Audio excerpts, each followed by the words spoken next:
मार्गस्य नेतारं भेतारं कर्म भूभृतां ज्ञातारं विश्वतत्त्वानां वन्दे तद्गुणलब्धये। पंच परमेष्ठी भगवान की जय। संत शिरोमणि आचार्य विद्यासागर जी महाराज की जय। पिछली पाठशाला में हमने ये बताया था बंध के कारण क्या है। पहले सूत्र में मिथ्या दर्शन, अविरति, प्रमाद, कषाय और योग ये बंध के कारण हैं। दूसरे सूत्र की हमने परिभाषा बताई थी, कषाय सहित होता हुआ जीव कर्म के योग्य पुद्गलों को ग्रहण करता है, इसका नाम बंध है। वह बंध कितने प्रकार का होता है, अब आज 8वें अध्याय के तीसरे सूत्र में उसको हम देखते हैं। आइए। प्रकृति स्थित्यनुभव प्रदेशास्तद विधयः। बोलिए।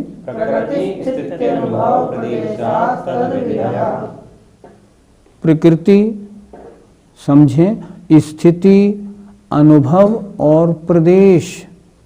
तद माने उस बंध के, विधयः माने भेद हैं। विधि माने होता है भेद।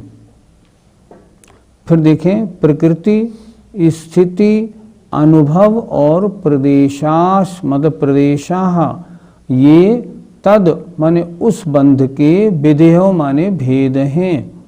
अर्थात बंध कितने प्रकार का है, 4 प्रकार का। प्रकृति बंध, स्थिति बंध, अनुभव बंध और प्रदेश बंध।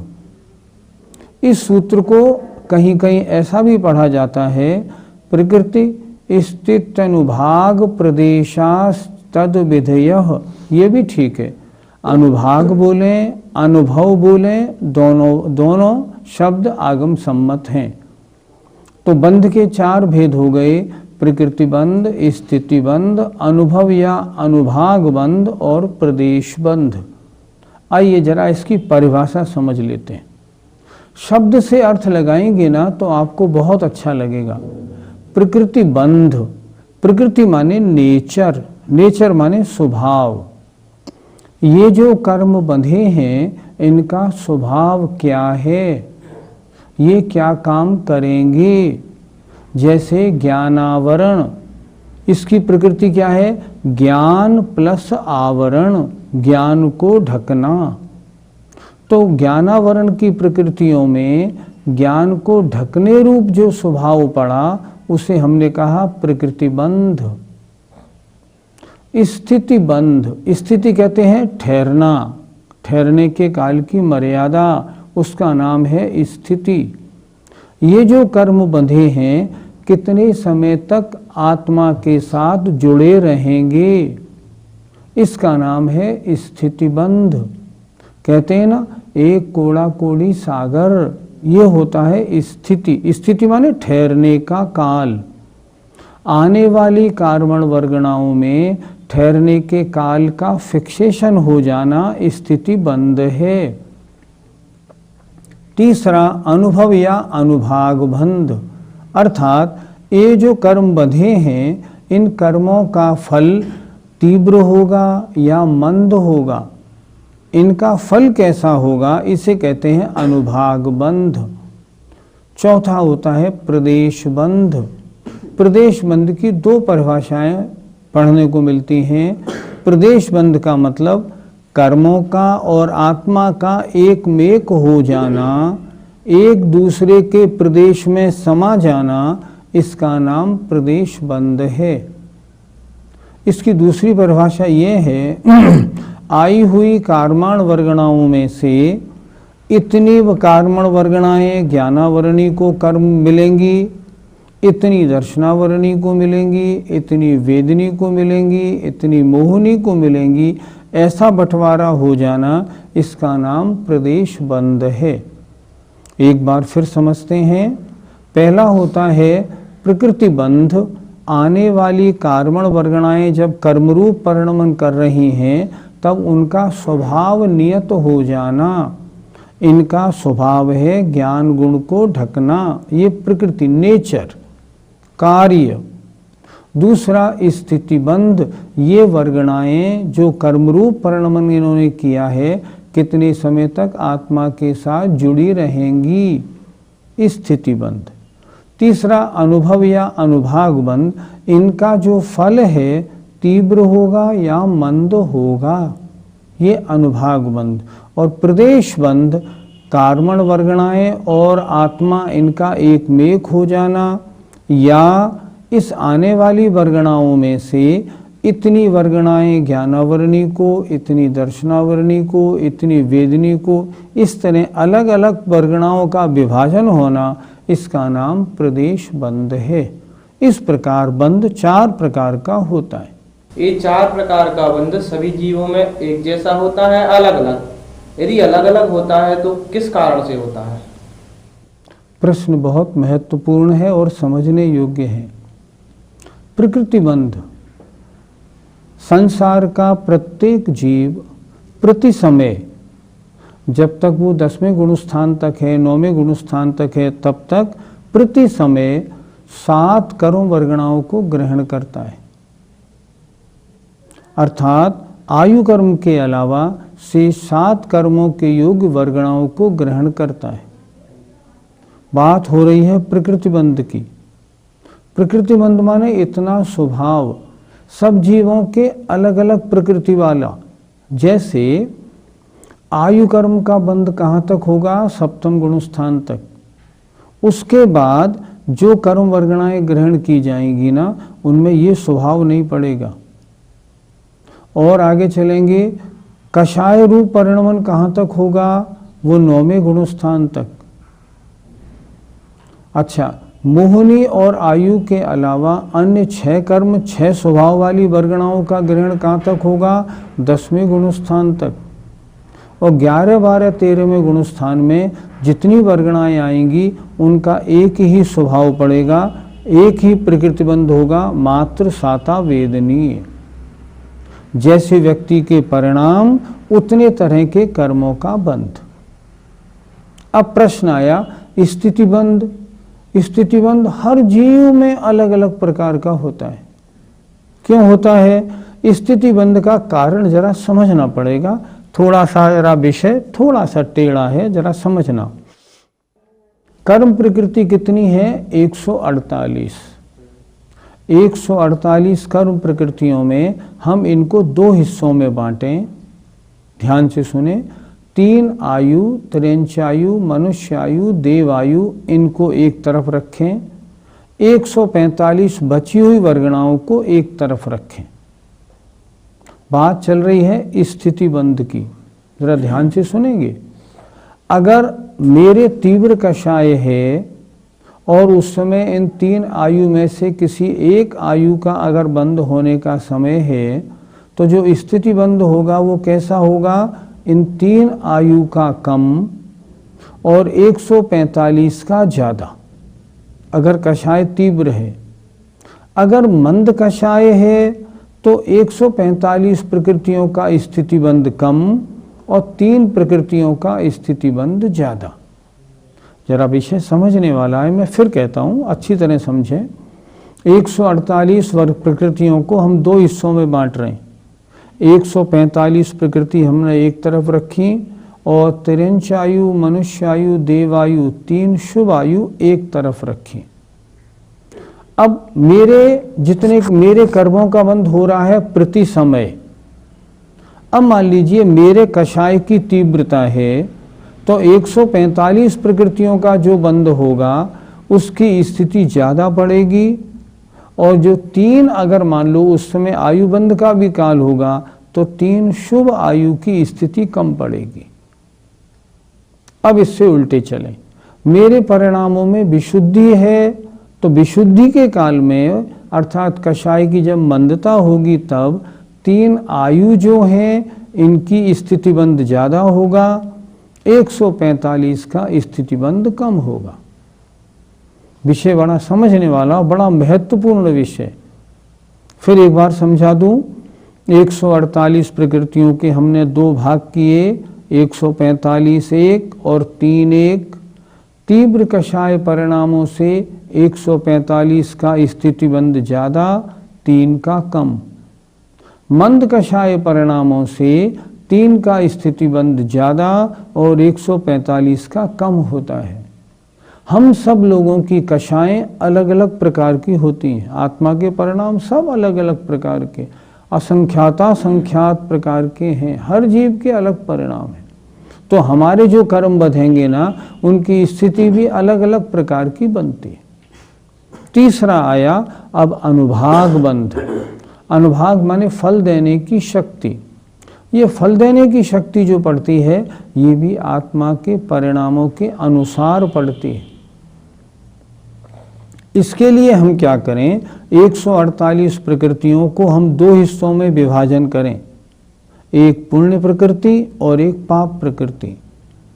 जितने घातिया कर्म हैं ये सब तो पाप प्रकृति हैं ही। अब बात आई अघातिया कर्मों की। अघातिया कर्मों में कुछ प्रकृतियां पाप प्रकृति हैं, कुछ प्रकृतियां पुण्य प्रकृति हैं। जैसे वेदनीय, साता वेदनीय पुण्य प्रकृति, असाता वेदनीय पाप प्रकृति। जैसे मान लो गोत्र, उच्च गोत्र पुण्य प्रकृति, नीच गोत्र पाप प्रकृति। अब हमने क्या किया, एक तरफ हमने रखा सारी पाप प्रकृतियों को, इनकी संख्या कितनी, 100। एक तरफ हमने रखा पुण्य प्रकृतियों को, इनकी संख्या कितनी, 68। तो ये दोनों मिलके तो 168 हो गई। प्रकृतियां तो होती हैं कुल 148, तो ये 168 क्यों हो गई? इसका उत्तर ये है, जो वर्ण रस गंध और स्पर्श की जो 20 प्रकृतियां हैं ना, ये पुण्य रूप भी होती हैं और पाप रूप भी होती हैं, दोनों रूप होती हैं। इसलिए 20 को हमने 2 बार जोड़ दिया तो 148 और 20 मिला के हो गई 168। 168 में पुण्य प्रकृति 68, पाप प्रकृति 100, अलग अलग रख लिया, 100 इधर 68 इधर। अब देखना, अनुभाग बंध की चर्चा हो रही है कि जो कर्म बंधेंगे उनका फल तीव्र कब होगा और मंद कब होगा। अगर मेरे तीव्र कषाय है और उस समय जो कर्म बंधे हैं उनमें क्या होगा, तीव्र कषाय होने पर पाप कर्म जो बंधेंगे उनका फल देने की शक्ति ज्यादा होगी, पुण्य कर्मों की कम। अगर मैं मंद कषाय में होऊंगा, मंद कषाय के साथ जो कर्म बंधेंगे तो पुण्य कर्मों का फल ज्यादा होगा, पाप कर्मों का कम। ये किस पे डिपेंड करता है, कषाय पे। कषाय के अनुसार इन कर्मों का फल होता है। अब बात आई प्रदेश बंध की। प्रदेश बंध कितना होता है? प्रदेश बंध कम या ज्यादा होता है। एक समय में एक जीव कितनी वर्गणाओं को बांधता है, उनकी क्वांटिटी को प्रदेश बंध कहते हैं। तो क्वांटिटी कितनी होती है? आचार्यों ने कहा समय प्रबद्ध। समय प्रबद्ध माने अनंतानंत। तो क्या हमेशा एक बराबर क्वांटिटी आती है क्या प्रदेश बंध में? ऐसा नहीं होता। तो कैसा होता है? प्रदेश बंध में मन वचन काय के हलन चलन या क्रिया से होने वाला आत्म प्रदेशों का जो परिस्पंदन होता है, अगर आत्म प्रदेशों का परिस्पंदन कम है तो आने वाले कर्म कम हैं। अगर आत्म प्रदेशों का परिस्पंदन ज्यादा है तो आने वाले कर्म ज्यादा हैं। ये किस पे डिपेंड करता है? प्रदेश बंध आत्म प्रदेशों के परिस्पंदन पर। और परिस्पंदन किस पर डिपेंड करता है? मन वचन काय की क्रिया पे। जैसे आप सामायिक में बिल्कुल लीन होकर बैठे हुए हैं बिल्कुल, तो आपके आने वाले कर्म प्रदेश कम आएंगे। यदि किसी के साथ आप झगड़ा कर रहे हैं तो आने वाले प्रदेश बहुत आएंगे, लेकिन कम आएंगे छोटा समय प्रबद्ध, बड़े आएंगे तो बड़ा समय प्रबद्ध। इसलिए जो प्रदेशबंध क्वांटिटी जो कर्म की है, वो कर्म की क्वांटिटी भी हमारे आत्म प्रदेशों के परिस्पंदन के अनुसार कभी कम हो जाती है, कभी ज़्यादा, एक सी नहीं रहती। इस तरह चारों प्रकार के बंध में विविधता पाई जाती है, अनेक प्रकार, हर जीव के अलग अलग प्रकार का बंध देखा जाए। प्रकृति, स्थिति आदि इन 4 प्रकार के बंध में कौन कौन कारण है? आप लोगों ने द्रव्य संग्रह तो पढ़ा ही है। द्रव्य संग्रह में एक गाथा दी हुई है, जोगा पयडिपदेशा ठिदि अनुभागा कसायदो होंती। योग से प्रकृतिबंध और प्रदेशबंध और कषाय से स्थितिबंध और अनुभागबंध होते हैं। अर्थात आने वाले कर्मों का स्वभाव और क्वांटिटी ये मन वचन काय की क्रिया पे डिपेंड करेगी।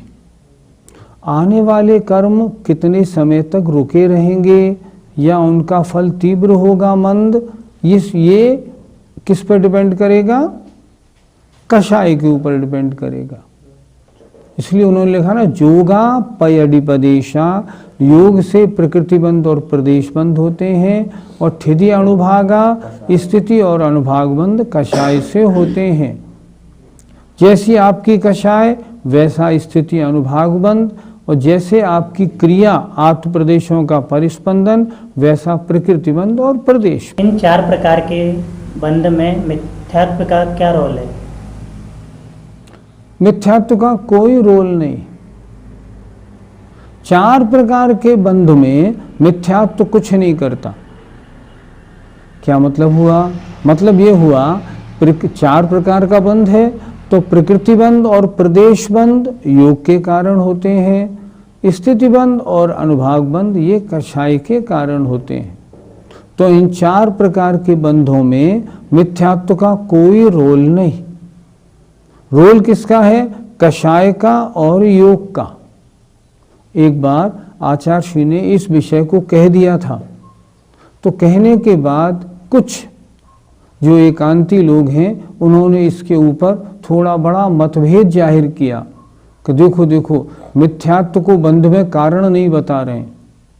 लेकिन नहीं, आचार्य श्री ने कितना स्पष्ट बोला था, 4 प्रकार के बंध में मिथ्यात्व का कोई रोल नहीं है। अर्थ क्यों? क्योंकि स्पष्ट सारे शास्त्रकार, सारे आचार्य एक मत है और वो लिख रहे हैं कि योग से प्रकृतिबंध प्रदेशबंध होता है और कषाय से स्थितिबंध और अनुभागबंध होता है। क्या मिथ्यात्व से प्रकृतिबंध और प्रदेशबंध होगा? कभी नहीं होगा। क्या मिथ्यात्व से स्थितिबंध अनुभागबंध होगा? कभी नहीं होगा। जब नहीं होगा तो 4 प्रकार के बंध में मिथ्यात्व ने क्या किया? कुछ नहीं। इसलिए आचार्य ने स्पष्ट कहा था 4 प्रकार के बंध में मिथ्यात्व का कोई रोल नहीं है। चारों प्रकार का बंध कौन से गुण स्थान तक होता है? ये चारों प्रकार का बंध 13वें गुण स्थान तक होता है। चारों प्रकार का बंध 13वें गुण स्थान तक होता है। कुछ लोगों का कहना ये भी है, कुछ लोग ऐसा भी कहते हैं कि 11, 12, 13वें गुण स्थान में कषाय है ही नहीं, फिर स्थितिबंध और अनुभागबंध कैसे पड़ेगा? इसके लिए धवलाकार बहुत स्पष्ट लिख रहे हैं। वो ये कह रहे हैं जब भी बंध होगा तो चारों प्रकार का ही बंध होगा। अच्छा, 11, 12 और 13वें गुणस्थान, 13वें गुणस्थान में अरहंत भगवान के योग है कि नहीं? योग तो है। मन वचन काय की क्रिया है कि नहीं? क्रिया है। भगवान बैठते हैं, खड़े होते हैं, विहार करते हैं, उनकी दिव्य ध्वनि होती है, सारी बातें, श्वासोच्छ्वास होता है। तो इन सब के होने के कारण योग तो है, और योग है तो बंध का कारण है। इसका मतलब क्या हुआ? बंध तो हो और स्थिति अनुभाग नहीं हो, ये कैसे हो सकता है? इसलिए कसाय रहित जीवों के बंध तो चारों प्रकार का होगा। प्रकृति बंध कौन सा? सिर्फ साता वेदनी। प्रदेश बंध कितना, पूरा समय प्रबद्ध। स्थिति बंध कितना, एक समय मात्र। और अनुभाग बंध कितना, 10वें गुणस्थान से असंख्यात गुणा हीन, बहुत थोड़ा, इतना अनुभाग उसका होता है। लेकिन जब भी बंध होगा, धवलाकार लिखते हैं, बंध चारों होंगे। तो यहाँ स्थिति बंध और अनुभाग बंध कैसे हो जाएंगे? आचार्य श्री ने एक बार प्रवचन में कहा था, योग के कारण होते हैं। लेकिन होते क्या है? एक समय की स्थिति होती है, इससे ज़्यादा नहीं रुक सकते। ज़्यादा स्थिति जो है ना, वो कषाय डालती है। इसलिए 4 प्रकार का जो बंध है, ये 13वें गुणस्थान तक के प्रत्येक जीव के होता है। और ये नियम बनाइए कि जहाँ भी होगा बंध चारों होंगे।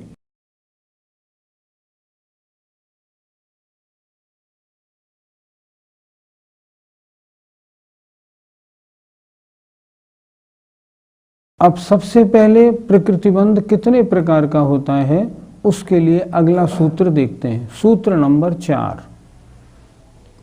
आद्यो ज्ञान दर्शनावरण वेदनीय मोहिनीयायुर्नाम गोत्रांतरायाः। आद्यो ज्ञान दर्शनावरण वेदनीय मोहिनीयायुर्नाम गोत्रांतरायाः। बोलिए। आद्यो ज्ञान दर्शनावरण वेदनीय मोहिनीयायुर्नाम गोत्रांतरायाः। सरल सूत्र है। आद्यो, आद्यो माने पहला बंध। सूत्र नंबर 3 में पहला बंध कौन सा है? प्रकृति। तो यहाँ क्या सूत्र में लिखा? आद्यो, मतलब प्रकृति बंध कितने प्रकार का है? ज्ञानावरण, दर्शनावरण, वेदनीय, मोहिनीय, आयु, नाम, गोत्र और अंतराय। प्रकृति बंध 8 प्रकार का है। सामान्य से देखेंगे तो 8 प्रकार का, और अगर विशेष भेद से देखेंगे तो 148 प्रकार का होता है। सूत्र का अर्थ फिर देखें। आद्यो माने प्रदेश बंध के 8 भेद हैं। आद्यो माने पहला, पहला माने प्रदेश बंध। प्रदेश बंध के 8 भेद हैं। ज्ञानावरण, दर्शनावरण, वेदनीय, मोहिनीय, आयु, नाम, गोत्र और अंतराय। इसका स्वभाव कैसा है? प्रकृति बंध माने आने वाली वर्गणाओं में स्वभाव पड़ जाना। अब देखें, ज्ञानावरण, जरा शब्द को देखना। ज्ञान आवरण, जो आत्मा के ज्ञान गुण को ढकता है, ये उसका स्वभाव है। प्रकृति बंध वर्गणाएं आई, उनमें ये स्वभाव पड़ गया कि इतनी वर्गणाएं आत्मा के ज्ञान गुण को ढकेंगी, वो कहलाई ज्ञानावरण। दूसरा दर्शनावरण, अर्थात जो आत्मा के दर्शन माने सामान्य अवलोकन गुण को ढके। वेदनीय, जो वेदन कराए। किसका? जो सुख और दुख का वेदन कराए, वह वेदनीय कर्म है। ये उसका प्रकृति बंध है। चौथा मोहनीय, जो आत्मा को मोहित करे, अर्थात सत्यता का परिचय न होने दे। 7 तत्व 9 पदार्थों का वास्तविक स्वरूप क्या है, इसका परिचय न होने दे। मिथ्यात्व और कषायों में उलझाए रखे। मोहनीय, इसका स्वभाव है मोहित करना। 5वां आयु कर्म, अर्थात जो आत्मा को नरक, त्रिंच, मनुष्य और देव के शरीर में निश्चित समय तक रोके रखे। ये आयु कर्म का प्रकृति माने स्वभाव है। 6ठा नाम कर्म, अर्थात उस आत्मा को जो नाम दे, अर्थात जो उसके शरीर को बनाए। मनुष्य का शरीर, देव का शरीर, तिरंच का शरीर आदि जो बनाए, उसका नाम है नाम कर्म। गोत्र कर्म, जो आत्मा को उच्च कुल और नीच कुल में पैदा कराए। उच्च कुल में पैदा कराना और नीच कुल में पैदा कराना, ये गोत्र कर्म का कार्य है। और अंतराय कर्म, जो आत्मा के दान लाभ भोग उपभोग और वीर इसमें विघ्न डाले। कर्म 8 हैं, अर्थात इन कर्मों के स्वभाव 8 प्रकार के हैं। शॉर्ट में ज़रा देख लें, समय पूरा होने वाला है। जो ज्ञान गुण को ढके ज्ञानावरण, दर्शन गुण को ढके दर्शनावरण, सुख दुख का वेदन कराए वेदनीय, आत्मा को मोहित रखे मोहनीय, जो आत्मा को प्राप्त शरीर में रोके रखे आयु, जो आत्मा को शरीर दे, आत्मा के शरीर के निर्माण करे नाम, ऊंचे और नीचे गोत्र में पैदा कराए गोत्र, और आत्मा के दान लाभ भोग उपभोग और वीर में विघ्न डाले, ये अंतराय कर्म है। ये इन 8 के प्रकृतिबंध अर्थात स्वभाव हैं। इनके और विशेष भेद कितने हैं, ये अब सूत्र अगले सूत्र 5 नंबर के सूत्र में हम आगे पढ़ाएंगे। आज इतनी ही पाठशाला में पढ़ाते हैं। जय जिनेन्द्र।